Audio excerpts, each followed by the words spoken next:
Lengok.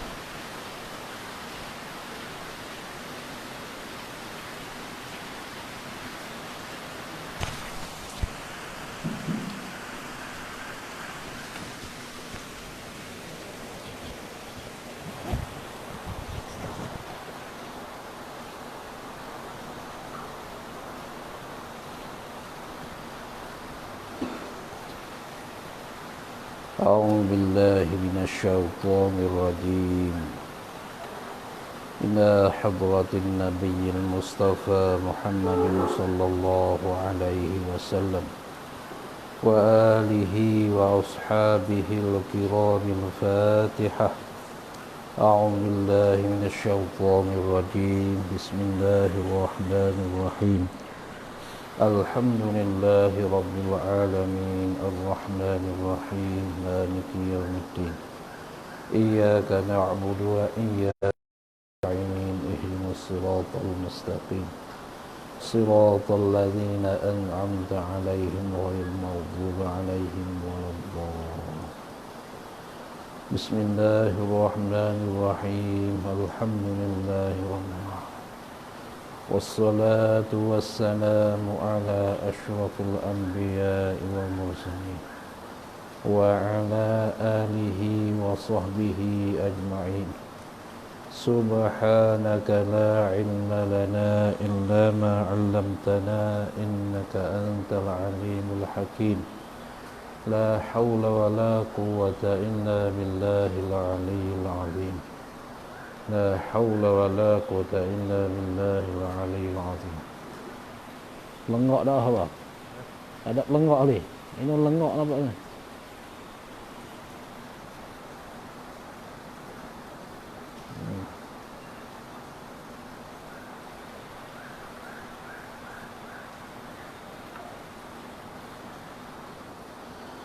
قال المصنف رحمه الله تعالى ونفعنا من علومه والدارين آمين. فصل في شروط صحة القصر أي هذا فصل في بيان شروط صحة القصر. Faslun tu jadi khabar bagi mubtada yang dihazafkan akan dia. Itu takdirnya haza. Haza faslun fi bayani syuruti sihhatil qasri. Ini suatu pasal pada menyatakan beberapa syarat bagi sah qasar. Ini suatu pasal pada menyatakan beberapa syarat bagi sah qasar. Maka dalam hal kita nak qasar sembahyang mesti kena ada syarat. Naikan tirau cak qasar sembahyang tak qasar lamanan ton mingen kai naikan lamat qasar. Tu kena ada syarat dia. Maka syarat ni untuk mengesah. Semacam kita lalu kita sudah melancarkan ta'rif bagi syarat. Kerana tiap syarat ni ta'rif dianya ialah tiap-tiap perkara yang sah sesuatu dengan dia, itu panggil syarat. Maka pendek cakapannya bahawa sesyarat ni untuk mengesahkan sembahyang qasar, untuk mengesahkan, untuk menjadikan sembahyang qasar. Sekiranya kita sembahyang qasar tapi tak tahu akan syarat, maka ini sembahyang qasar kita tidak sah. Kata dia, dan adalah bagi sah qasar itu 8 syarat. Bukan biasa ni. Delapan syarat bagi sah qasar. Dan adalah bagi sah qasar itu delapan syarat. Maka delapan syarat ni untuk mengsahkan sembahyang qasar kita. Sekiranya tidak ada lapan syarat ni, atau salah satu pada lapan syarat ni tidak ada baginya, maka sembahyang qasar kita tidak sahkan, tak jadi. Tidak jadi. Nah, apakah delapan syarat? Yang pertama daripada delapan syarat, bahawa adalah safar itu yang panjang, yakni yang jauh tu. Safar perjalanan itu mesti yang jauh. Maka dhabit peta yang jauh ni sekadar mana, atau hak terhak safar yang jauh ni panjang mana, perjalanan jauh mana.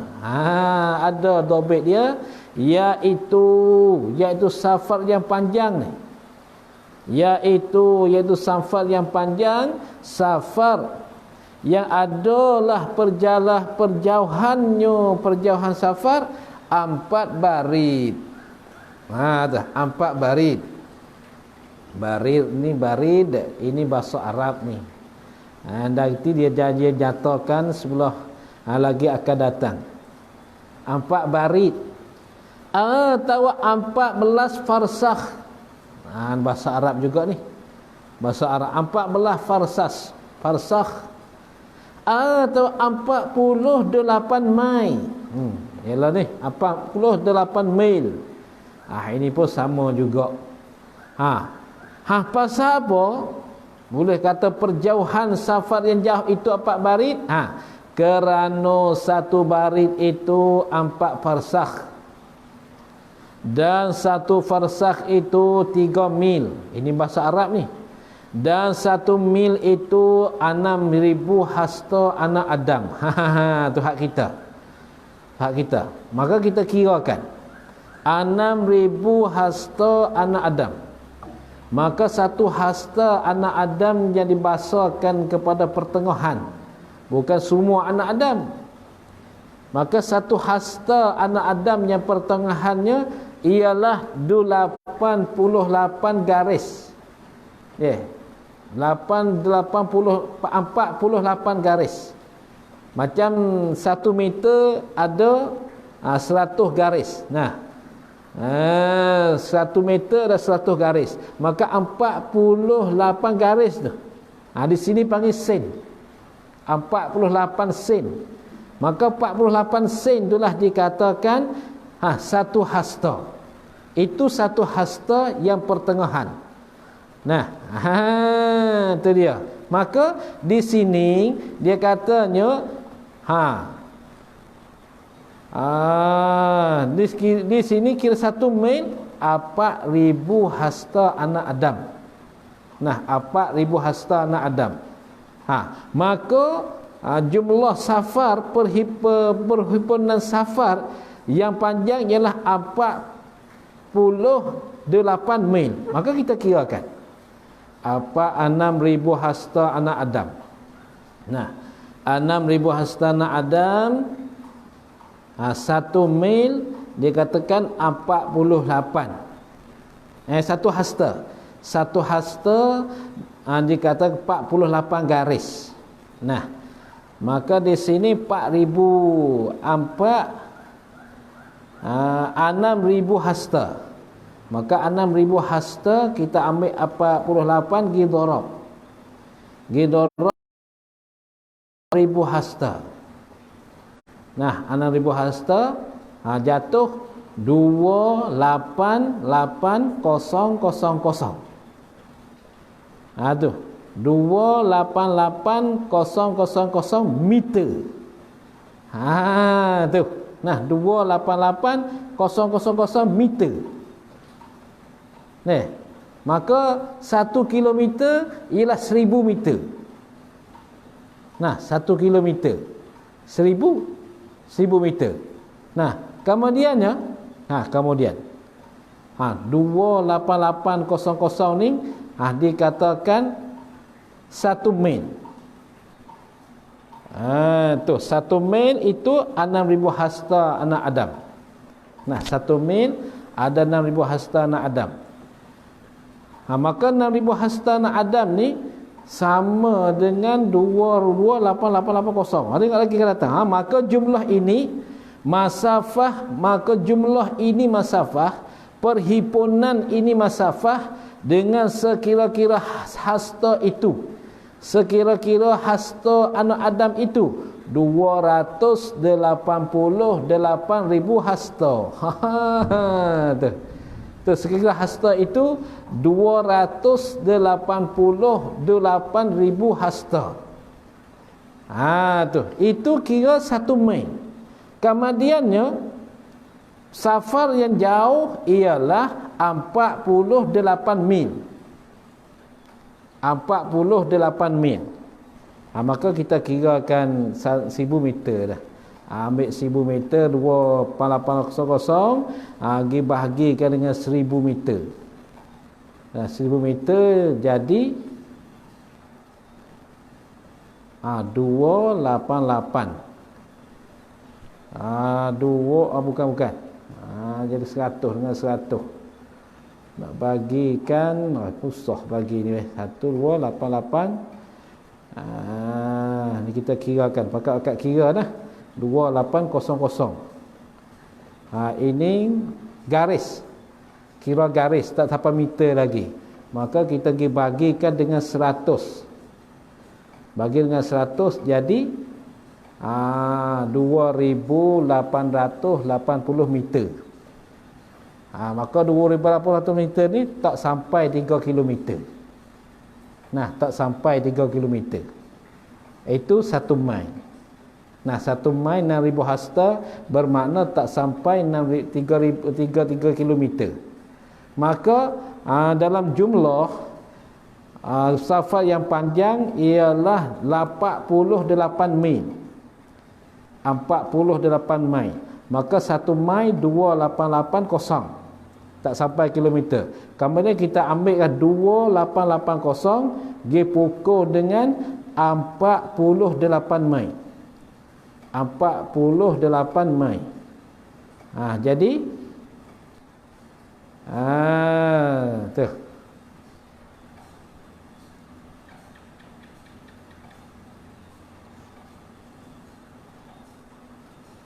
Tak 1 mil 2 lebih. 1 mil 2 lebih.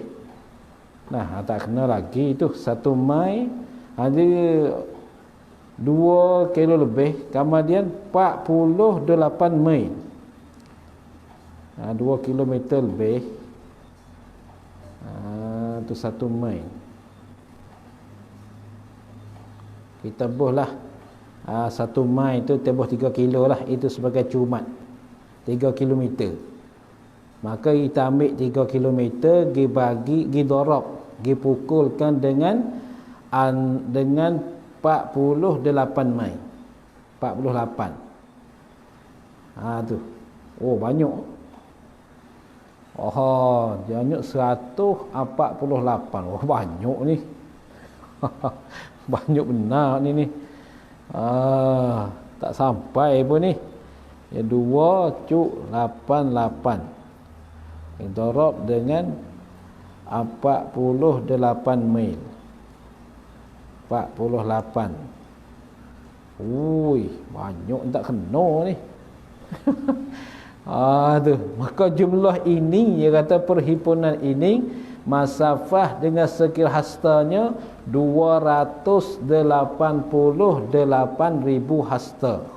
Tu kira hasta 288,000 hasta. Banyak. Nah, cuba kirakan. Cuba kirakan masing-masing. Itu yang ulama buat hasta. Dan perjauhan semacam inilah yang dikatakan dengan 2 marhalah. Dan perjauhan semacam inilah apa? Yakni 288,000 hasta. 288,000 hasta. Inilah dua marhalah. Oh banyak oh. Nah, oh banyak benar tu. Kira hasta tu. Nah, apa kita kiranya 1 mil ni hampir-hampir 3 kilometer. Hampir-hampir 3 kilometer 1 mil. Oh banyak. Satu roh ni kak. Tu dua marhalah. Ini. Dan perjauhan semacam inilah yang dikatakan dengan dua marhalah. Pasal apa? Kerana satu marhalah itu 28 farsakh dan 28 farsakh. Ni 28 farsakh. Ini kena kira kira darab sebelah atas lah. Tapi yang dia bagi tahu kat bawah ni, ni yang kata, dan berkata Abdul Rahman Al-Jaziri. Pakai yang ni senang. Abdul Rahman Jaziri di dalam kitab Al-Fiqhi 'alal Mazahibil Arba'ati. Dalam kitab Al-Fiqhi 'alal Mazahibil Arba'ati. Ada kitab fiqh mazhab 4. Tu fiqh mazhab 4. Kata ni, dan ini masafah. Ini masafah, yakni masafah 28 farsakh ni. Dan ini masafah mana? Tu 288,000 hasta. Itu masafah.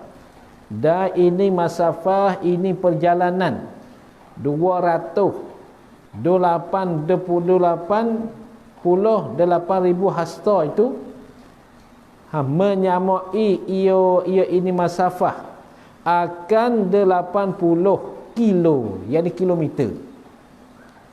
80 kilometer dan setengah kilometer, yakni 500 meter. Nah, dan setengah, yakni setengah kilometer, yakni 500 meter. Dan 140 meter. Dan 140 meter. Bermaknanya yang mengatakan Abdul Rahman Jaziri ni ialah 80 kilometer 640 meter sahaja. Tu. Nah, 80 kilometer yang katakan Abdul Rahman Al-Jaziri. 80 kilometer lebih. Sini 80 kilometer dan setengah. Yang ni setengah kilometer bermakna 500 meter. Maka 500 meter kita dicampurkan dengan 140 meter. Jadi 640 meter. Bermaknanya jumlah perhimpunan semua, jumlah kita himpun semua itu ialah 80 kilometer 640 meter. Itu perjalanan yang harus mayang qasar. Tak jauh sangat pun. Tidak jauh sangat tu. 80 setengah lebih-lebih. 80 kilometer 640 meter ya. Tak sampai 41. Nah, tak sampai 41 meter, tak sampai. Tak sampai 81 kilometer, tak sampai. Tak sampai banyak tu. Yang sampainya ialah 80 kilometer 640 meter. Tak sampai 81. Itulah dikatakan masafah yang jauh. Dua marhalah. Nah, dua marah ini senang. Kalau macam kira hasta, barit, farsakh, itu memang susah lah. Susah kita nak kirakan macam manakah satu farsakh ini kena duduk seorang, ambil pen, ambil tulis, buat jadual, buat macam ni, keluar yang ini. Maka ada setengah mengatakan perjalanan mengharuskan qasar ni ialah 90 kilometer. Ada setengah kata begitu. Nah, setengah katakan 90 km. Tapi kat sini dia bagi tahu 80 km 640 meter saja. Tak sampai 41 km. Ini masafah perjalanan yang harus sembahyang qasar dan jamak. Ni betul. Saya pernah duduk kat Yaman saya itu. Dia duduk di Dar Mustafa, tinggal di pergi ke tempat ziarah Nabi Hud alaihi salam. Maka perjalanan kalau kita naik bas, naik kereta ni, naik kereta pergi ambil di Dar Mustafa sampai ke makam Nabi Hud alaihi salam ialah lebih kurangnya sejam je. Sejam lebih sikit je. Tapi apabila sampai kat situ, buat kami semua ni, kami semua yang pergi tinggal kat kubur Nabi Hud alaihi salam tu, semua sembahyang jamak tak qasar. Tak jangan sembahyang jamak, sembahyang himpun. Macam Zuhur buat dalam asar. Zuhur buat dalam asar. Macam himpun, tidak qasar tapi jamak. Kenapa?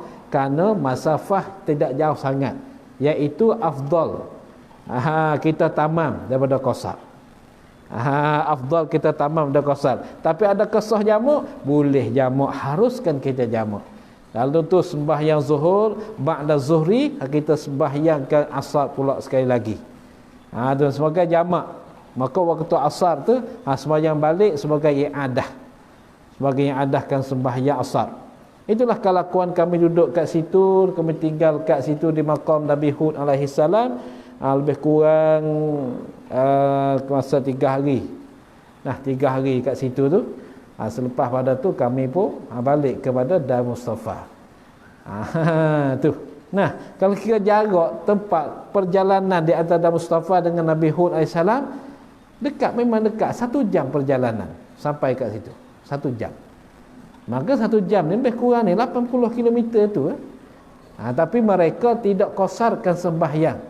Tidak qasar, hanya mereka menjamakkan sembahyang saja. Ini kalau ada pertanyaan, boleh ke qasar? Boleh, harus, tetapi tidak afdal.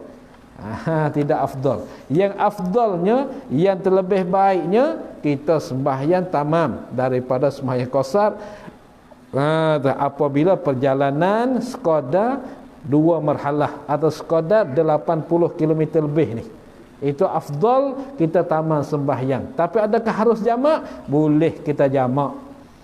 Adapun kita qasar, harus, akan tapi tidak lebih. Yang lebihnya apabila perjalanan kita sampai 140 km 3 marhalah. Sampai 3 marhalah. Baru sampai terhak, baru sampai afdal diqasarkan sembahyang. Tu. Tu habis pertama. Ingat, jadi terhad yang kita boleh qasar sembahyang itu ialah 80 km 640 meter sahaja. Itu harus kita qasar. Akan tapi afdal ke tidak afdal, lebih ke tak lebih, maka jawabnya tidak lebih. Afdal kita tamamkan sembahyang 4 rakaat daripada kita qasar 2 rakaat. Tu syarat yang pertama. Dan yang keduanya, dan syarat yang keduanya daripada 8 syarat, diqasadkan, ditujukan, diniatkan pada permulaan safarnya seorang akan tempat yang maklum. Diqasadkan, ditujukan. Dikosak, dituju pada permulaan safar nyonya seorang. Permulaan safar, mula-mula dia nak berjalan pergi keluar safar, dia mesti qasatkan, tujukan akan tempat yang maklum.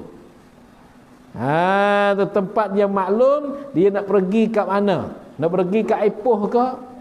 Nak pergi kat Shah Alam ke? Nak pergi kat Johor ke? Atau kat sini nak pergi ke Hanjai? Nak pergi kat mana? Maka apabila lah sudah kita mengetahuikan tempat yang maklum, yang sudah diketahui kita pergi, maka kita timbangkan. Ambil di tempat kita sampai ke tempat yang kita pergi itu, adakah sampai 80 km? Kita mesti tahu macam tu. Sekarang ni tak payah sangat kerana ada GPS. Tekan GPS, dia bagi tahulah di situ masa lama mana, berapa kilometer, dia bagi tahu dah. sampai kat sana. Ini senang sekali. Itu syarat pertama. Mesti tujukan hati kita, tujukan kepada permulaan safar itu, tuju akan tempat yang maklum, yang sudah diketahuikan bagi kita hendak musafir. Nah, kerana apa kah? Kerana apa? Kerana supaya diketahuikan bahawa safar seorang itu yang panjang atau yang pendek. Itu hikmatnya. Supaya kita dapat tahu kan yang mana safar yang panjang, yang mana safar yang pendek.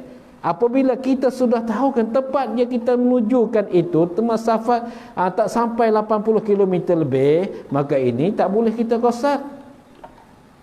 Apabila ambil tempat kita safar sampai tempat kita tuju tu lebih daripada 80 km.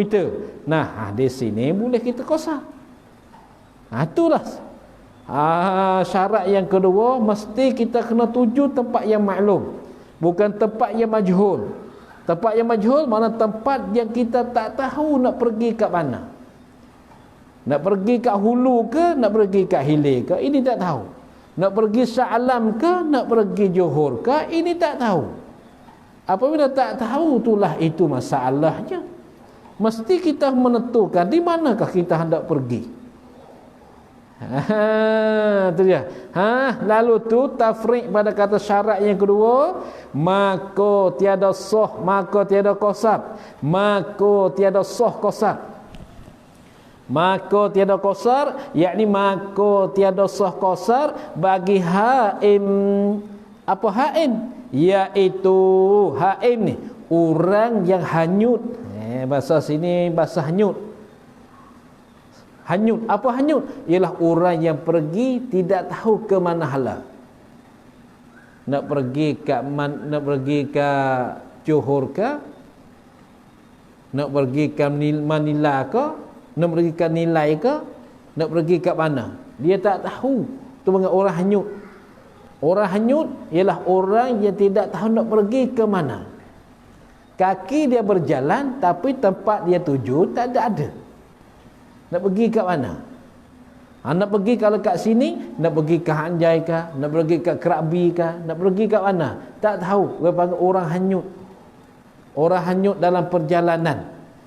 Maka orang ini tak boleh dia mengqasar dan menjamakkan sembahyang. Tak boleh kerana dia ni sebagai orang haim, orang hanyut. Apa orang hanyut? Yakni ini tafsirkan bagi orang hanyut. Apa ke orang hanyut? Yakni orang yang berjalan ikut kaki. Ikut kaki hendak pergi ke mana? Tidak ada tak boleh dia qasar jamak bagi mereka ini. Dan jika adalah bagi tempat qasarnya, tempat qasar seorang itu dua jalan. Tu macam mana? Nah, dan jika adalah bagi tempat qasarnya, tempat menuju nyonya seorang yang musafir itu dua jalan. Macam mana dua jalan? Salah satunya daripada dua jalan itu yang panjang, salah satu dua jalan yang panjang, yakni yang jauh, dan satu lagi yang pendek, yakni yang dekat. Dua jalan. Nak pergi kat ni, ada jalan jauh, ada jalan dekat. Macam mana orang ni? Kemudian maka pergi ia seorang yang musafir itu kepada jalan yang panjang, jalan yang jauh. Pasal apa? Pasal dia niat nak qasar jamak dalam sembahyang dia. Kemudian bolehkah ada dua jalan tapi dia pergi jalan yang jauh, nak pergi jalan yang dekat? Kalau pergi jalan yang jauh, mereka kata pergi jalan yang jauh dapat qasar jamakkan sembahyang. Tapi kalau pergi jalan dekat tak boleh. Maka mereka pilih ke jalan yang jauh. Maka apakah jawab bagi mereka ini? Katanya maka padanya, itu jawab tu. Jawab jika tu syarat. Dan jika tu syarat, maka tu jawab.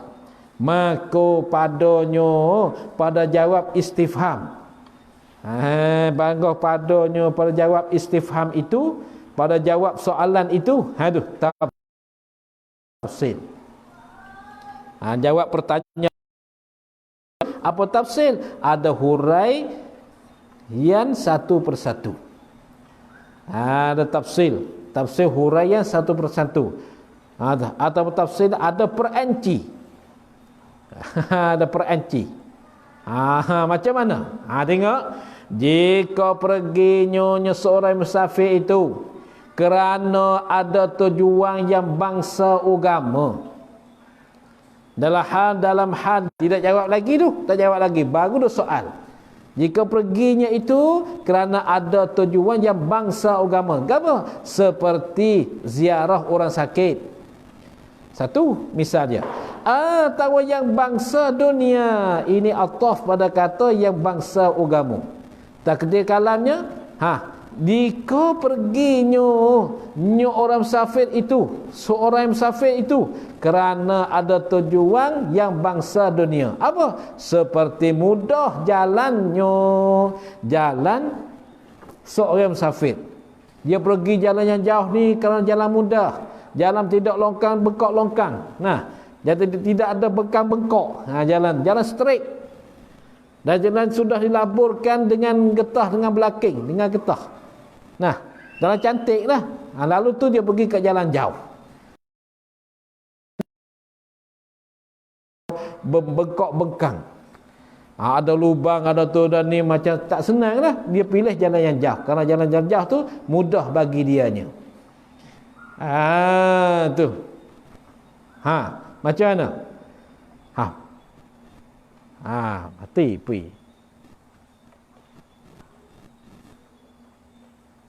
Gaduh pergi nak mati bau. Pergi kau ni.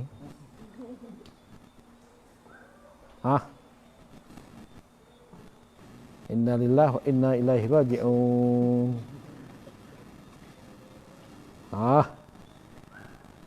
Ada? Mari mula. Ada. Ai.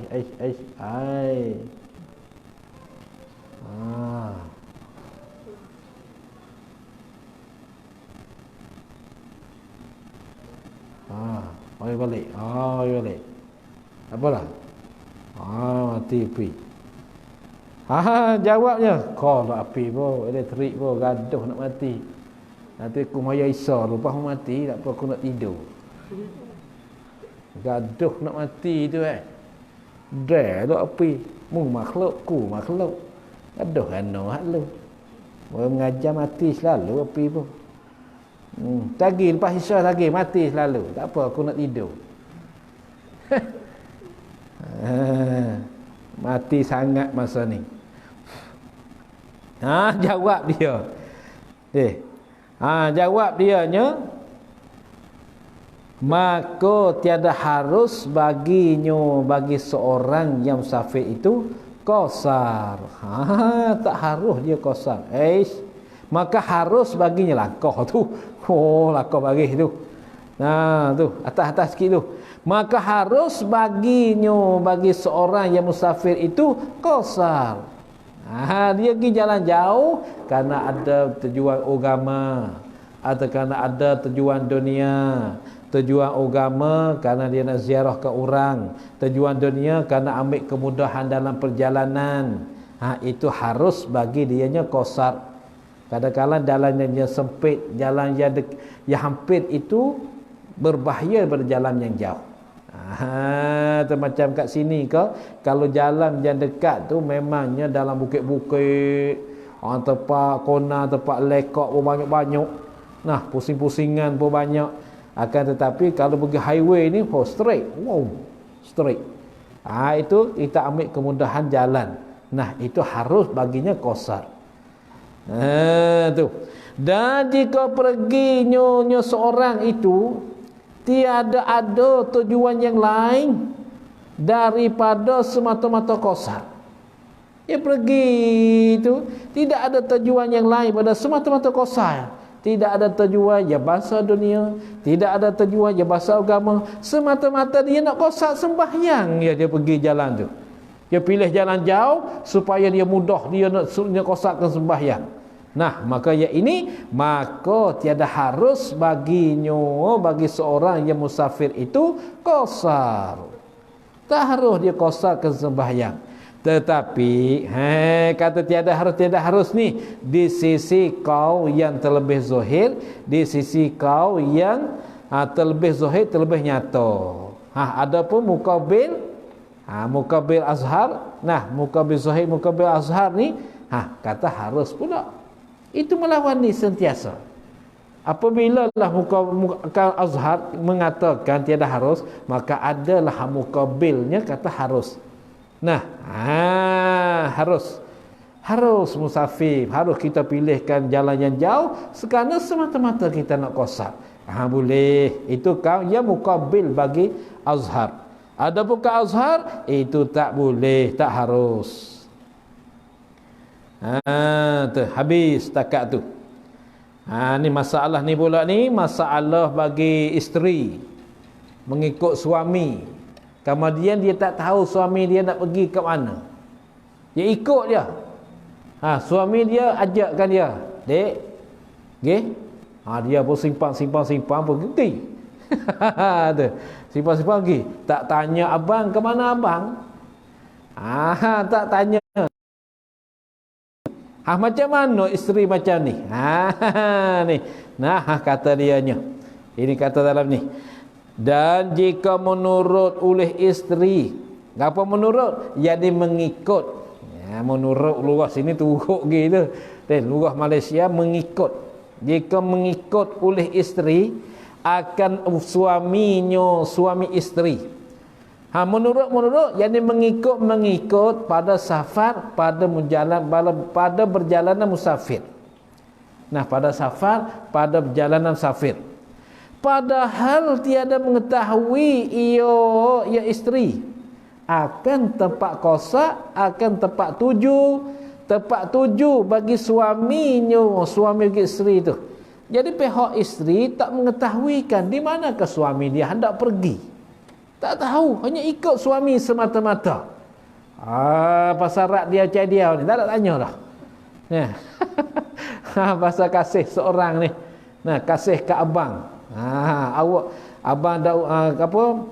Abang ada wang, adik sayang. Abang tak ada wang, adik melayang ni. Nah, tu dia. Lepas tu ikut semata-mata gitu, ikut pergi. Tok laki ke mana, suami ke mana, dia pergi ikut dia. Padahal dia tidak tahu ke mana suami dia hendak pergi. Yang ini macam manakah? Kata dia, maka tiada harus baginya, bagi isteri qasar sembahyang tak harus. Bila kata tak harus? Sebelum daripada sampainya, sebelum dah sampainya isteri akan masafatil qasri, akan perjalanan qasar. Sebelum sampai perjalanan qasar itu, tak harus lagi isteri itu nak sembahyang qasar jamak. Ni banyak ni. Kadang-kadang isteri tak tahu tempat suami dia nak pergi itu, adakah boleh sembahyang qasar, tak boleh sembahyang qasar. Dia ikut suami saja. Apabila sampai kat sana, suami dia kata, "Hei kamu, hei adik, sembahyang qasar kat sini boleh?" Ya. Ada. Boleh. Sembahyang. Ada. Jadi bermakna dia nak sembahyang qasar jamak apabila dia sampai kat sana dulu. Kat sana tu tempat dia pergi tuju tu lebih daripada masafatul qasri. Ni senang macam ni. Jadi mafhumnya tak boleh sembahyang qasar di tengah-tengah jalan tu, tak boleh. Tu sebelum sampai kepada masafatul qasri, ini tak boleh sembahyang qasar. Mesti kena sampai dulu masafatul qasri, baru harus sembahyang qasar. Nah, faham nah? Maka jika sampai nyonya isteri akan masafatul qasri, akan perjalanan sembahyang qasar. Jawabnya, maka harus bagi isteri qasar. Harus dia qasar. Nah, harus dia qasar. Dan seperti isteri itu sahaya, yakni hamba. Dan seperti isteri itu sama dengan isteri juga. Tu. Itu kalau seperti.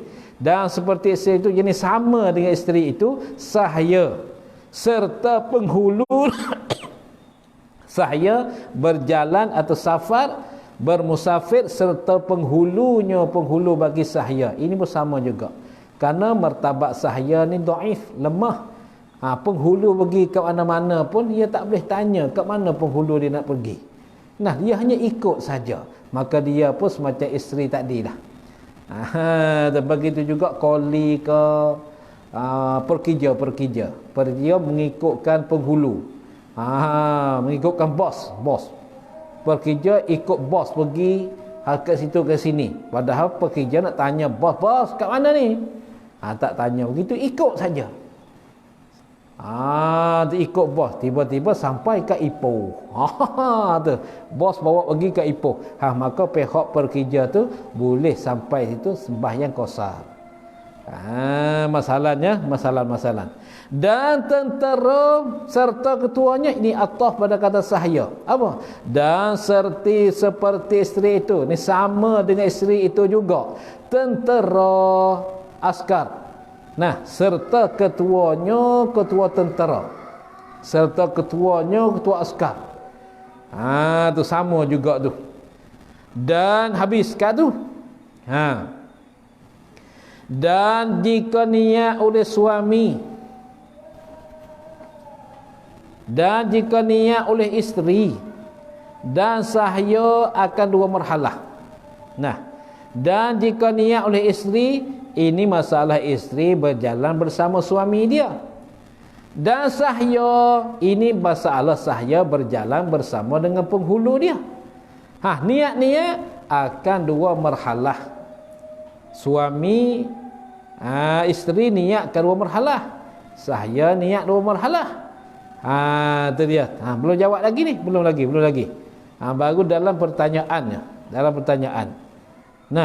Nah, tiada suaminya apa? Tiada niat oleh suaminya akan dua marhalah. Nah, tiada suaminya apa? Tiada niat suaminya suami isteri dan penghulu bagi sahaya. Tiada niat, yakni akan dua marhalah. Penghulu tak ada niat berjalan dua marhalah. Hanya isteri yang niat berjalanan dua marhalah. Dan sahaya saja niat dua marhalah, penghulu tak niat. Nah, suami pun tak niat. Yang ni jawab bagi jika tadi, maka tiada harus bagi isteri dan sahaya itu qasar. Tak harus bagi isteri dan sahaya itu qasar. Qasarkan sembahyang. Tak harus bagi isteri, ini sekiranya isteri berjalan bersama dengan suami dia. Dia niat berdua marhalah, tetapi suami tak niat dua marhalah. Dan sahaya itu, ini kembali kepada perjalanan serta penghulu. Atau perkija berjalan serta bos. Perkija niat dua marhalah, tapi bos tak ada niat dua marhalah. Maka ini tak harus qasarkan. Tidak harus bagi isteri dan sahaya itu qasar. Adapun tentera, askar. Jika niat ia tentera akan dua marhalah. Tiada ketuanya, tiada niat oleh ketua tentera akan dua marhalah. Itu tiada ketuanya. Tiada ketuanya, yakni tiada niat oleh ketua tentera itu. Tiada niat akan dua marhalah. Takdir mari dia. Tiada niat akan dua marhalah. Macam mana ya ini? Ni jawab bagi adapun. Maka pada jawab istifham itu.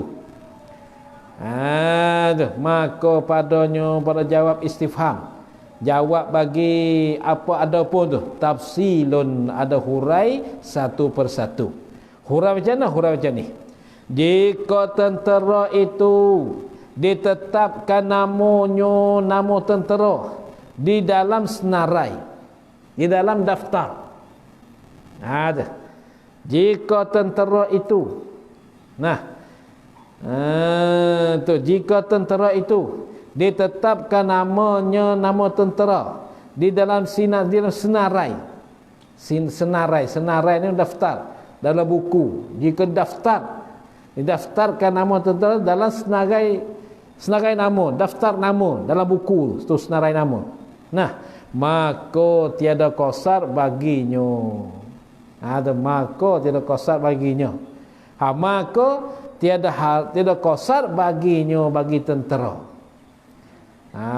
Maka tiada qasar, maka tiada sah qasar baginya bagi tentera. Dia tetapkan nama dalam senarai itu. Senarai ini bukulah, buku daftar. Buku daftar tentera. Dan jika tiada ditetapkan namanya di dalam senarai, di dalam buku daftar.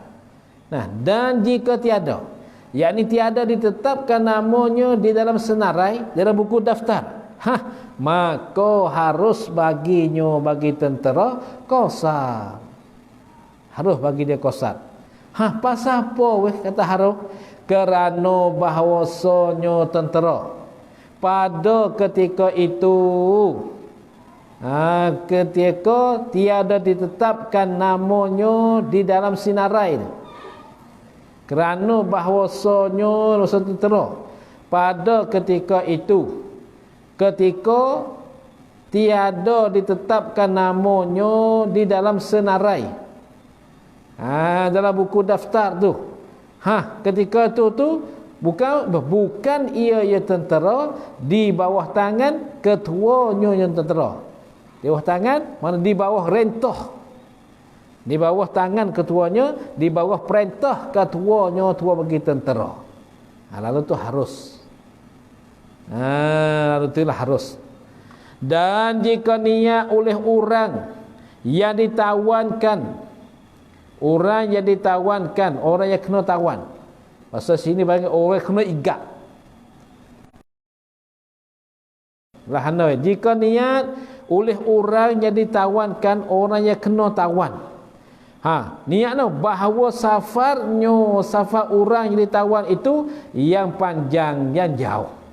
Dan niat ia akan lari, yakni padahal dia panggil dan wawul hal. Padahal niat ia orang yang kena tawan tu akan lari. Tu dia ni mula-mula kena tawan, dia niatnya kata dia ni akan pergi safar yang perjalanan yang jauh. Akan tapi dalam hal itu tu dia niat pula akan nak lari. Padahal niat ia orang yang kena tawan tu, orang yang ditawan itu akan lari. Bila je dia niat, jika dapatnya lari. Jika dapat lari, dia nak lari. Kalau sini, kalau nak boleh lari, aku nak lari. Aku tak saya duduk situ, aku nak lari. Siapa kerak jalan, aku nak lari. Tu masalahnya. Tu macam ni. Saya tiada qasar ia orang ditawan itu sebelum daripada memutusnya orang yang ditawankan itu. Sebelum daripada memutusnya orang yang kena tawan akan dua marhalah. Bermakna dalam perjalanan dia itu mesti kena sampai dua marhalah dahulu, barulah boleh dia sembahyang qasar jamak. Kalau sebelum lagi sampai dua marhalah, tak boleh lagi dia qasar jamak. Pasal walaupun dalam perjalanan dia dan niat, katanya dalam perjalanan dia ini sampai dua marhalah. Sampai dua marhalah, akan tetapi dia masih ada niat yang kedua, apabila boleh, apabila dapat, aku nak lari.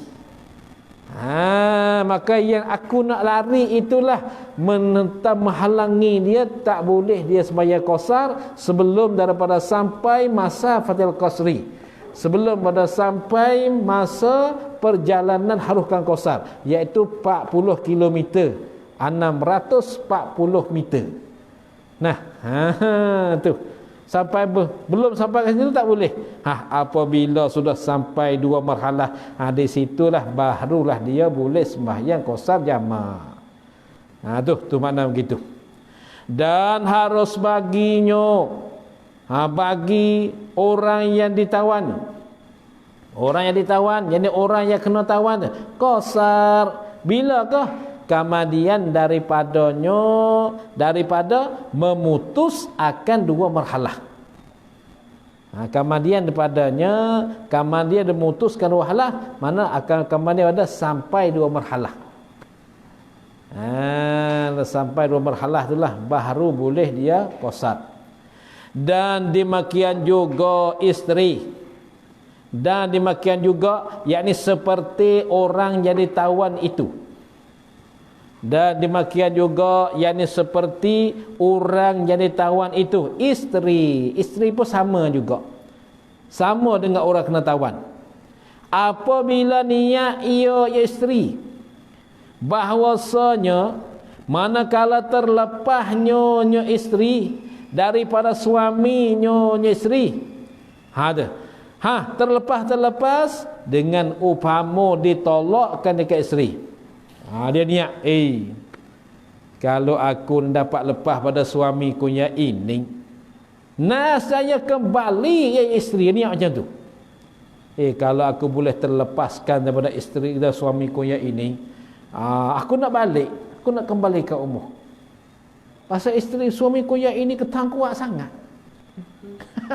Mabuk kuat sangat, aku nak balik. Ada cerita lah hati tu. Padahal dia masih dalam perjalanan dengan suami dia.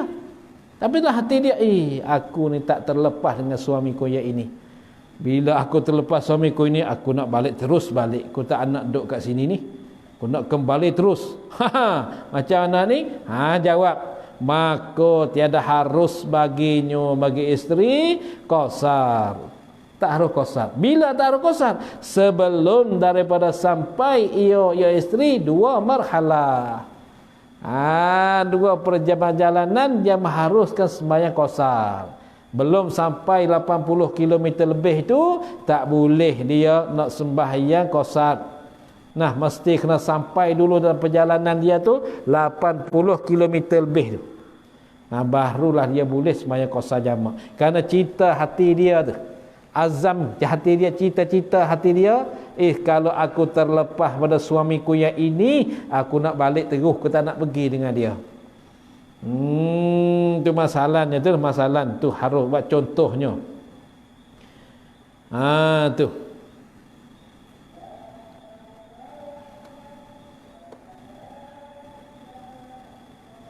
Maka dia harus bagi isteri itu qasar sebelum dia sampai ia isteri dua marhalah. Dan harus bagi isteri itu qasarkan sembahyang jika sudah sampai perjalanan isteri dua marhalah. Apabila sudah sampai dua marhalah, disitulah baru mula baru mulai boleh sembahyang jamak. Hujan sini hujan kat Malaysia saya tak tahu. Sini hujan. Apabila hujan ni totai dia main bergurau-gurau dengan kita api ni, elektrik ni. Api bergurau. Tu.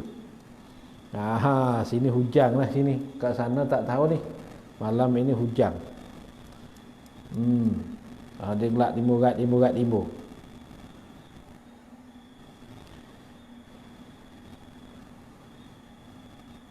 Dan yang ketiga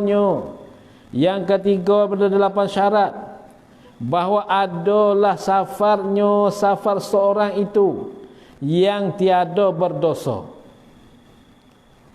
Safar perjalanan musafir dia itu yang tiada berdosa, bukan safar yang berdosa. Maka dibenarkan safar yang wajib. Dan maka dibenarkan apa? Maka dibenarkan qasar pada safar yang wajib.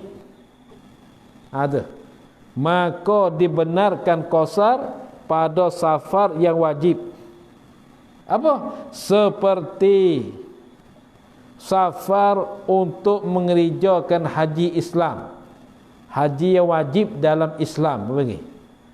Itu benar safar yang wajib apa? Dibenarkan qasar pada safar yang wajib. Seperti safar untuk mengerjakan haji Islam.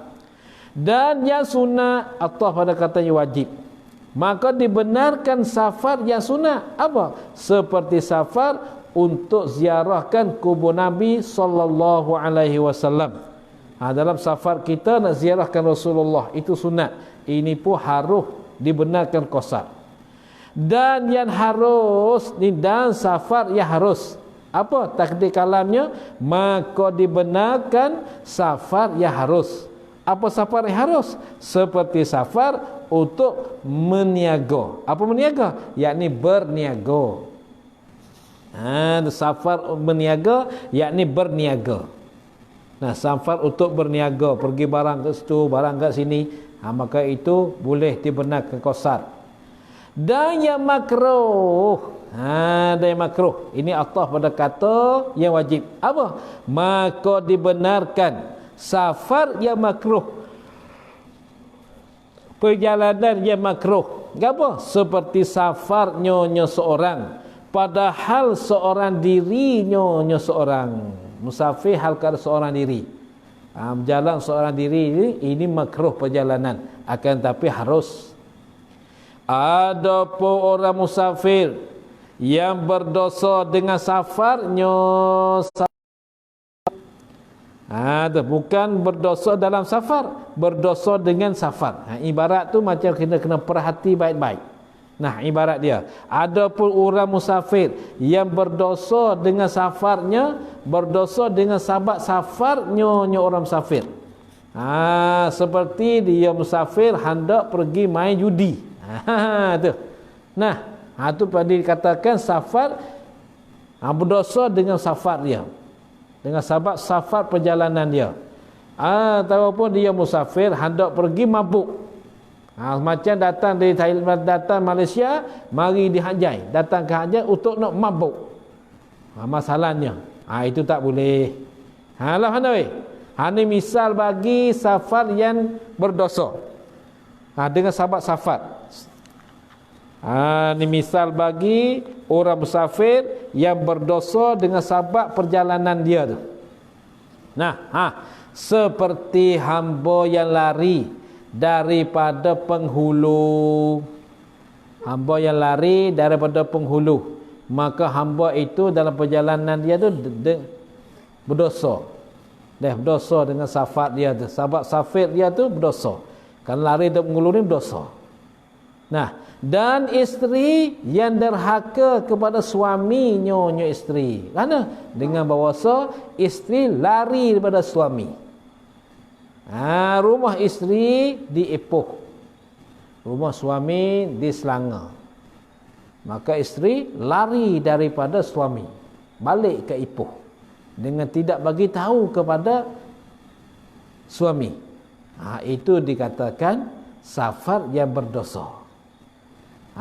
Yang ini macam mana? Hanya jawab dia. Macam mana safar orang musafir yang berdosa dengan sebab musafir dia tu? Maka tiada harus baginya, bagi orang musafir, qasarkan sembahyangnya orang musafir. Maka tiada harus baginya, bagi orang yang musafir yang berdosa dengan safarnya, yang berdosa dengan perjalanan dia itu. Tak harus qasarkan sembahyangnya orang musafir yang berdosa dengan sebab safar dia. Ini tak harus. Nah, macam kita pergi jalan-jalan pun sama. Pergi jalan pun pergi rihlah. Rihlah kita tu kita pergi untuk nak mengerjakan maksiat. Kalau kat sini nak pergi tengok orang putih telanjang kat pantai-pantai, nak pergi Phuket. Kalau kat sana masalah orang pergi kat Genting, pergi nak buat maksiat. Maka bagi mereka itu tak harus bagi qasarkan sembahyang. Tu. Dan keluar dengan kata yang berdosa dengan safar seorang itu. Dan keluar dengan kata, apa dengan kata musannif, yang berdosa dengan safarnya, safar seorang. Keluar-keluar, fa'il bagi keluar oleh orang Ya adalah safarnya safar orang tiada berdosa. Tu keluar tu baik tu. Orang yang dalam perjalanan dia tidak ada berdosa, ini keluar daripada orang musafir yang berdosa dengan sahabat safar tadi. Tafriq pada kata keluar. Maka tafriq nama dia. Maka melakukan dosa di dalam safarnya. Atah lagi tah. Maka melakukan dosa di dalam safarnya orang itu. Orang ini safar dia tiada berdosa. Akan tetapi dalam jalan tu maka melakukan. Itu maka sini maka ataf, bukan maka tafriq. Maka melakukan dosa di dalam safarnya safar orang. Ketika dia musafir itu, dia tidak musafir, dia tidak berdosa dengan sahabat musafir dia nak pergi ziarah kawan dia kat Perak, kat Johor. Nah, itu bukan safar yang tak harus dia, yang bukan safar yang berdosa. Nah, nak pergi ziarah, pergi berniaga. Tiba-tiba di dalam safar dia itu, di dalam perjalanan dia itu, dia melakukan dosa. Melakukan dosa di dalam safarnya orang tu. Apakah? Ni misal seperti ia orang itu safar yang panjang, safar yang jauh untuk meniaga, yakni untuk berniaga. Kemudian maka mengupat-ngupat ia. Mengupat-ngupat maka upat-upat ia orang itu. Maka mengupak ia orang itu di dalam safarnya safar orang itu. Panggil maksiat berdosa dalam musafir, bukan berdosa dengan sahabat musafir. Ya ada dua. Ada musafir dosa dengan sahabat musafir, itu tak boleh. Berdosa dalam musafir, macam mana? Maka harus bagi orang itu qasar. Orang mana? Orang yang melakukan dosa di dalam perjalanan musafir dia. Itu ni harus dibagi dia qasar. Dalam hal dia pergi berjalan itu, dia pergi ziarah, tapi dalam hal ziarah orang tu adalah buat dosa tengah-tengah perjalanan tu. Itu tiada menghalangi dia mengerjakan sembahyang qasar jama'. Itu harus. Maka harus baginya qasar. Qasar jama'. Maka jika memulai ia seorang akan safar ia harus. Kemudian mulai safar harus, kemudian maka menjadi ia seorang akan safar seorang itu maksiat. Macam mana pula? Awal-awal dia musafir, dia qasarnya safar ia harus. Tiba-tiba dalam hal dia safar itu jadi safar yang maksiat, berdosa dengan safar dia tu. Macam mana? Ni misal. Misalnya seperti menjadi ia seorang akan safar seorang itu untuk berzina. Mula-mula harus. Mula-mula harus dia musafir tu pergi ziarah begitu ini. Tiba-tiba dalam safar dia tu menjadi seakan safar itu untuk berzina. Maka daripada ketika menjadi kemaksiat itu tiada harus bagi seorang qasar. Ketika menjadikan safar dia tu maksiat tu, ketika tu tiada harus bagi seorang itu qasar. Kata tiada harus pada wajah yang asah. Pada perkataan yang asah yang terlebih nyata ni sebuah dalil. Tu wajah pada satu perkataan yang asah yang terlebih nyata ni sebuah dalil. Dan jika taubat ia dalam tu pula, dalam jalan dia bertaubat, dan jika taubat ia seorang, maka harus bagi seorang itu qasar pula. Setelah apabila dia lakukan maksiat, dia taubat lepas pada tu.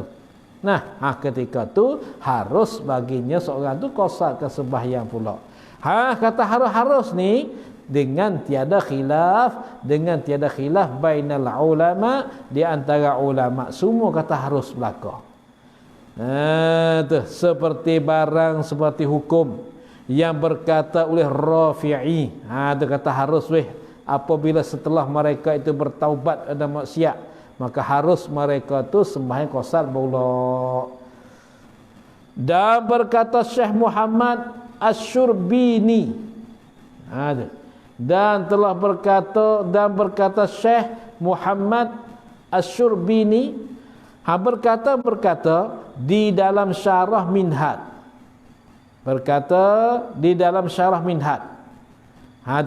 kata arti harus baginya qasar, arti kata harus baginya qasar dengan syarat bahawa adalah safar seorang itu daripada ketika taubat itu, masafatul qasri, perjalanan harus qasar. Syarat kita bahawa adalah safar perjalanannya daripada ketika taubat tu, daripada ketika taubat, daripada ketika taubat, memulai daripada ketika taubat itu, boleh masafatul qasri, boleh perjalanan sembahyang qasar. Maka yang inilah dikatakan harus qasar. Sekiranya dia taubat tetapi mulai pada tempat dia bertaubat itu tak sampai masafatul qasri, maka yang ini tak boleh dia mengqasarkan sembahyang. Tu faham lah. Yang ini tak boleh mengqasarkan sembahyang. Bandingnya seperti barang yang dia ambil renti akan barang daripada perkataan Syekhuna di dalam syarah Manhaj. Baca Manhaj ni pasal tidak ada alif selepas pada seperti barang yang dia ambil renti, yang dia ambil faham.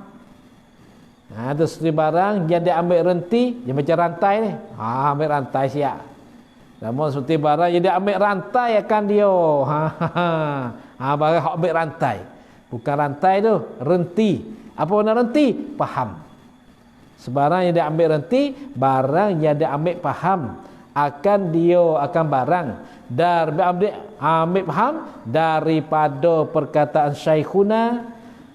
Perkataan Syekhuna. Dia ambil dari di dalam syarah Manhaj, bagi Syekhina. Manhaj bagi Syekhina.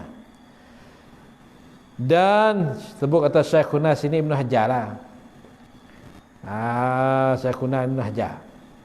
Dan jika menyalahi akan barang yang diambil renti akan daripada perkara Syekhuna ni, pada dimakai itu syarat oleh setengah pada ulama mutakhirin sekalipun, tak ada gapo ini sebagai royah. Dan jika menyalahi akan barang yang diambil renti akan barang daripada kata Syekhuna ni, menyalahi pada dimakai itu syarat. Itu syaratnya apa? Syarat ni bahawa bahwasanya orang musafir, dia musafir dengan sifat yang tiada berdosa. Yang tiada berdosa, tiba-tibanya dia berdosa tapi dia taubat, boleh juga dia musafir. Walaupun begitu menyalahinya akan barang ini pada dimakai itu syarat, menyalahi oleh setengah pada ulama mutaakhirin sekalipun. Apa ulama mutaakhirin? Ulama mutaakhirin mana ulama yang kemudian daripada 500 tahun. Itu khilaf ulama. Kata setengah 300 tahun, kata setengahnya 500 tahun. Ambil 300 tahun pergi ke hadapan, dikatakan ulama mutaqaddimin. 300 tahun hadap kemudian ni dikatakan ulama mutaakhirin. Satu kaum pulaknya ulama mutaqaddimin ialah ulama yang dahulu daripada Rafi'i dan Nawawi, iaitu 500 tahun. Nah, 500 tahun hadap pergi ke depan. Nah, hadap pergi Nabi tu 500 tahun hadap pergi ke Rasulullah tu orang panggil ulama mutaqaddimin. Tu. Ambil 500 tahun mari kat ni, mari sampai kat sini, hanya bagi ulama mutaakhirin. Itu khilaf ulama. Kadang-kadang orang buat macam ni. Ulama mutaakhirin mana ulama yang kemudian Rafi'i dan Nawawi. Ulama mana ulama mutaqaddimin, ulama yang dahulu ada Rafi'i dan Nawawi.